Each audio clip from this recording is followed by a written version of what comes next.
What's going on, YouTube? This your boy King Gabe once again with yet another toy review here. This time we have Dropkick and Shatter. Yes! Two of the Decepticons that were featured in the Bumblebee movie, as you know. They came looking for Bumblebee, or as they called him, B-127.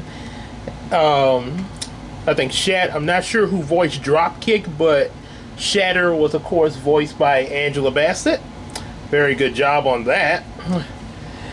And this was a really redeeming point for live-action Transformers movie at this point with the Bumblebee movie.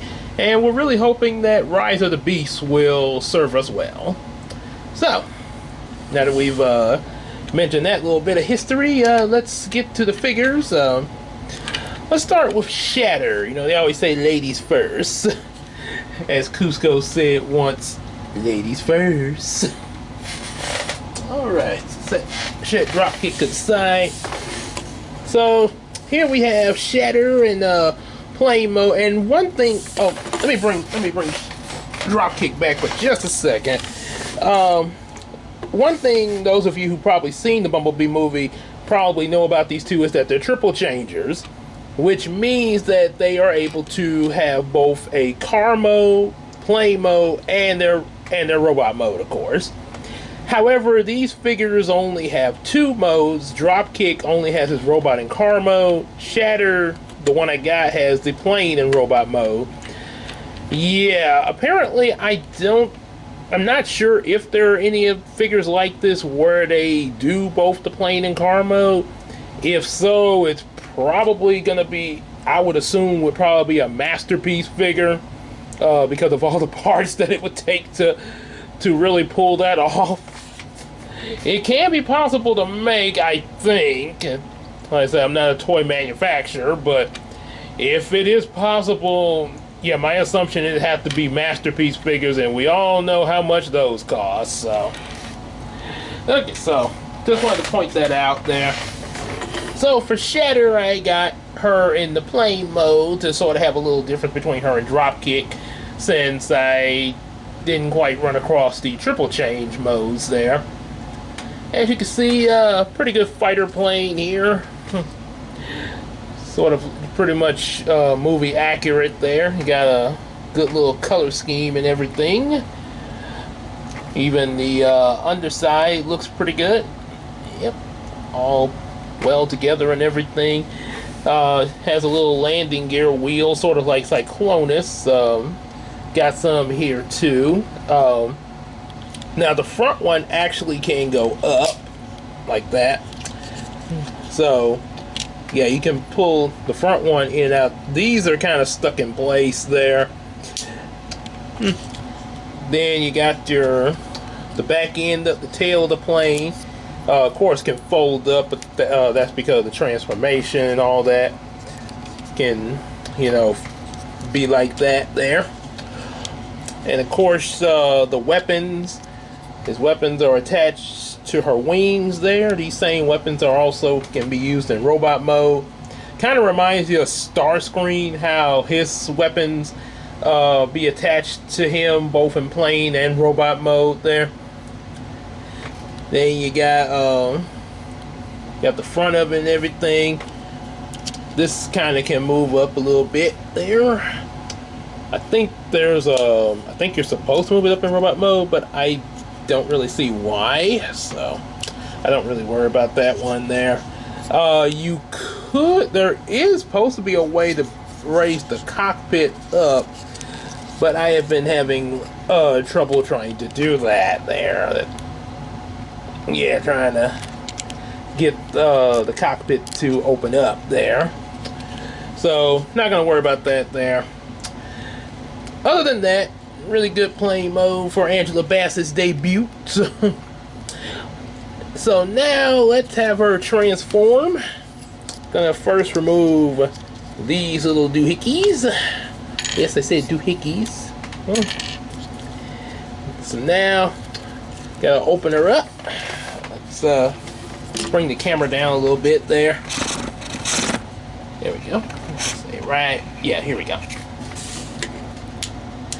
So gonna open her up a little bit there.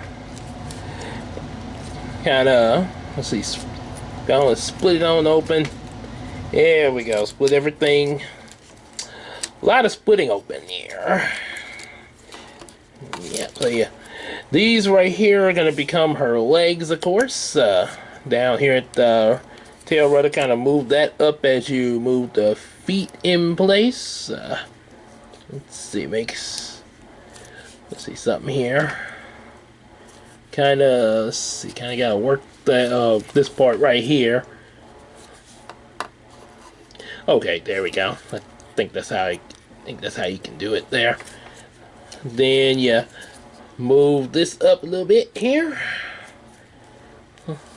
Same thing. So you kind of sort of got the feet in place here.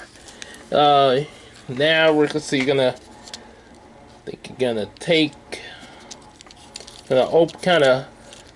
kind of crack this open here, sort of like an egg there.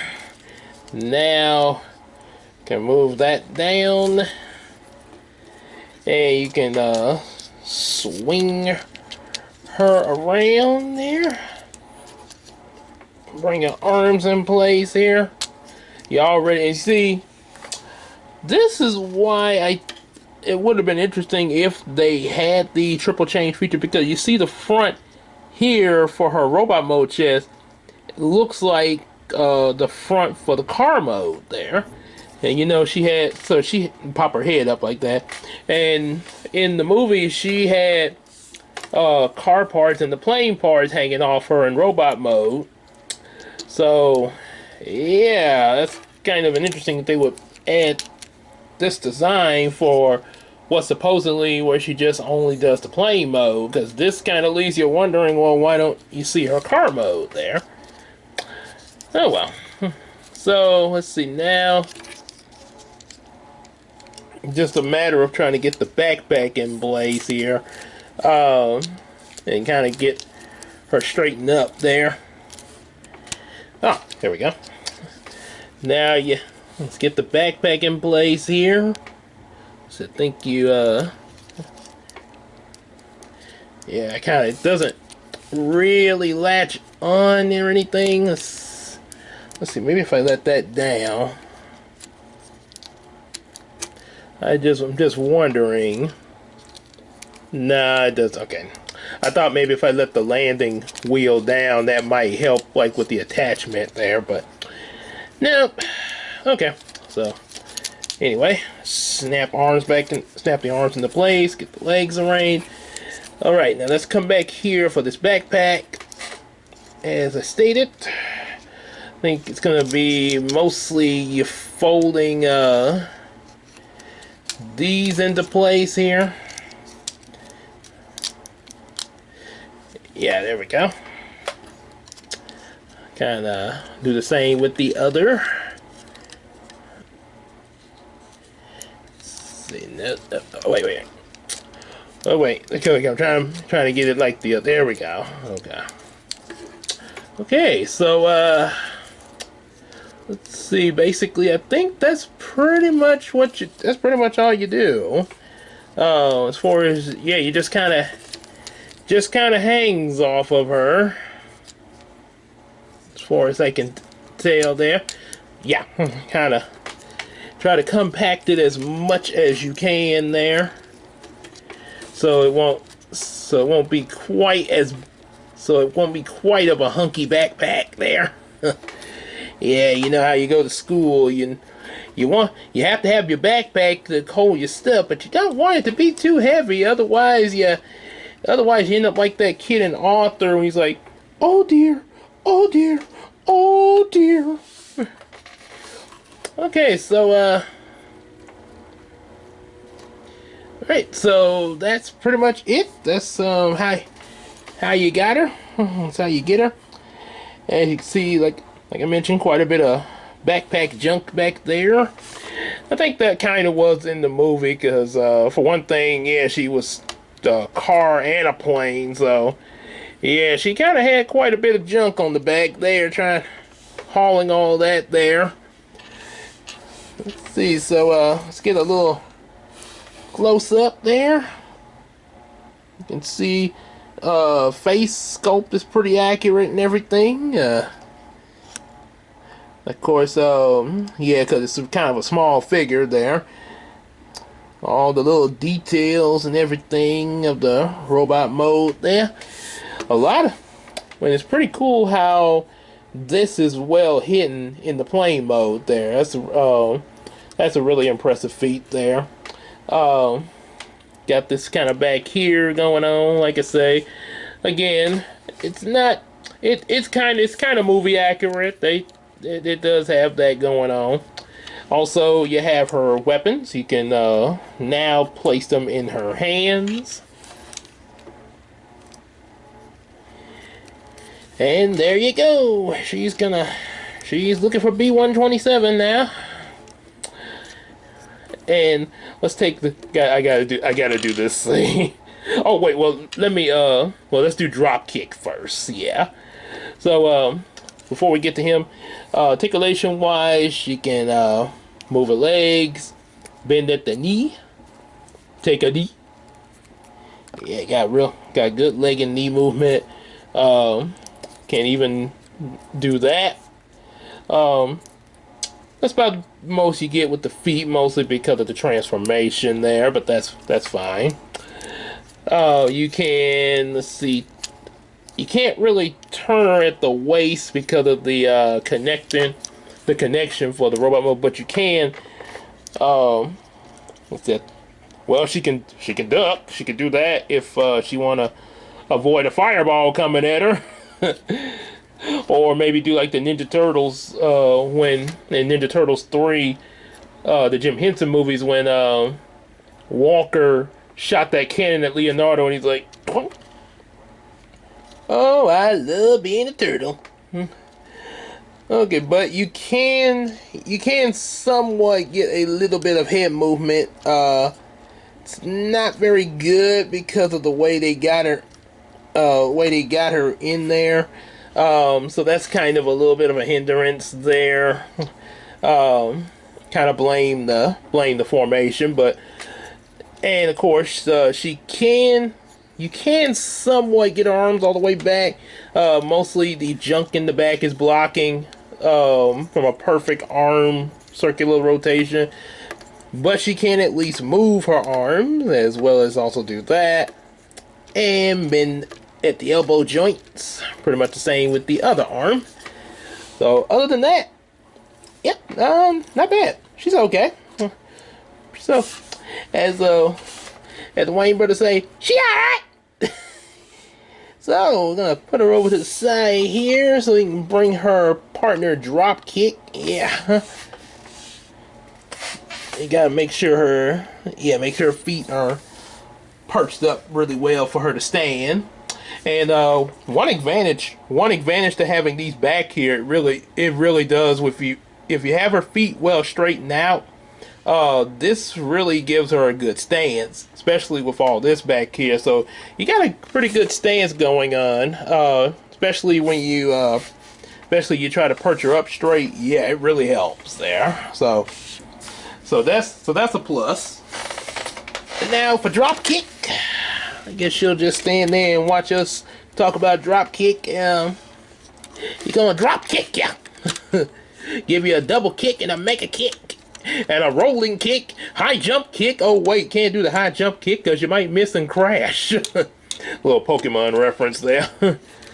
So Dropkick, not a bad car mode there. You kind of got to be careful underneath, at least, yeah, he's very easy to start kind of coming, and when I say come loose, I don't mean like coming apart, but like coming out of his car formation there.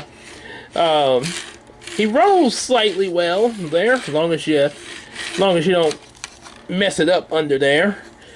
All the parts and everything are kind of well integrated underneath, like you do. Runs really nicely.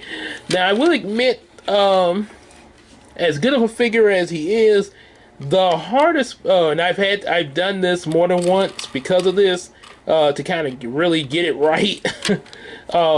It can't transforming him to robot mode is not completely hard, but the real challenge is getting him back into his car mode there.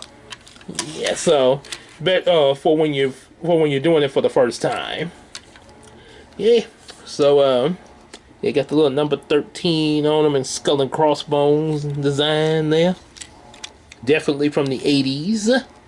You know, the era of Mr. T cereal. It's cool.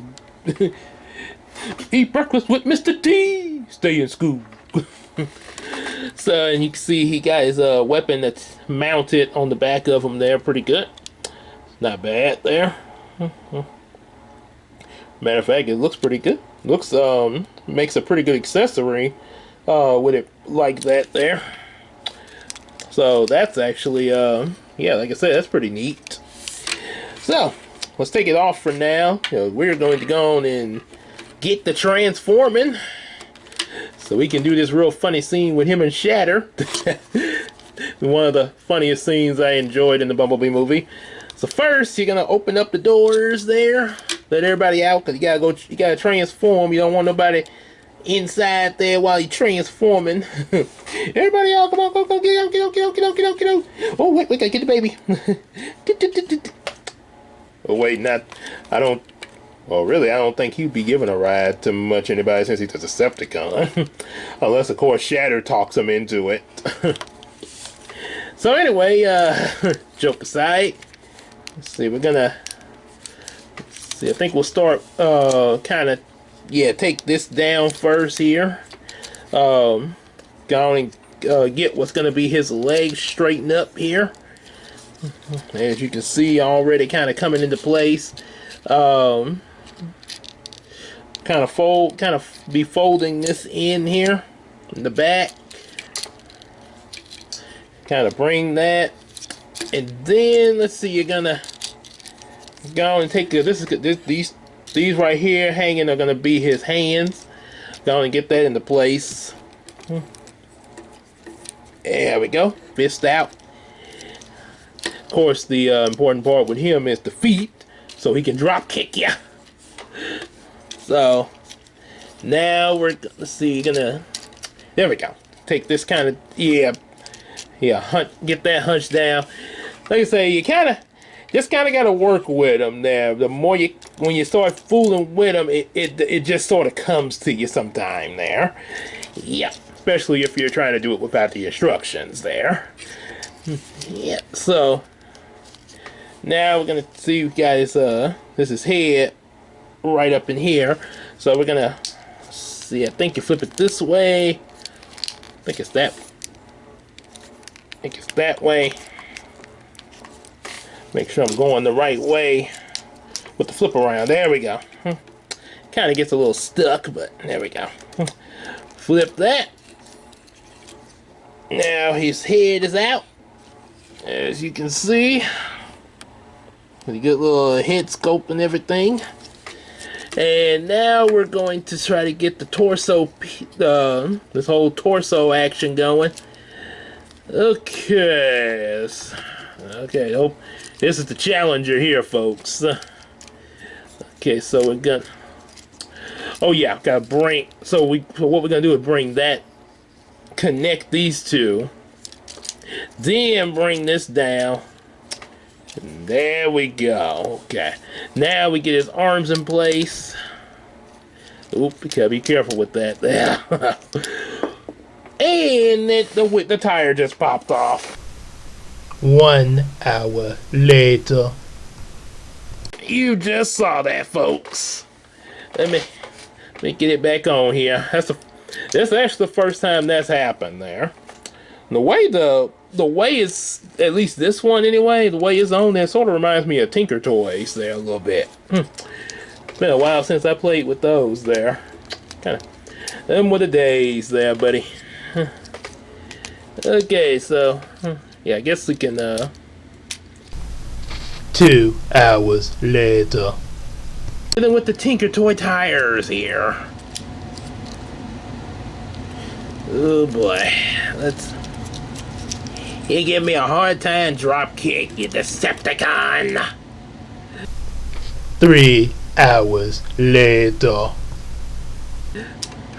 Well, what did you expect?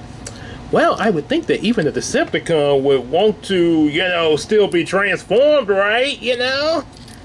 Just saying. I mean, I know you're evil and all, but come on.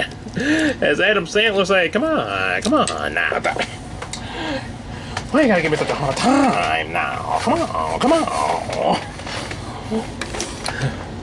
Or when Adam Sandler's mad, whoop-de-doo for the O'Doyles. Okay. So much later, the old narrator got tired of waiting, and we had to hire a new one. As you can see, we showed you the head sculpt. Not bad, other than the struggle of getting him in robot mode and keeping him that way. I thought it was... he's...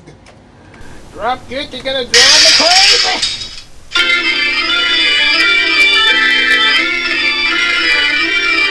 Okay, so I found out this. Okay, this right here. Okay, there's a little... Snap that into place. Then you bring that.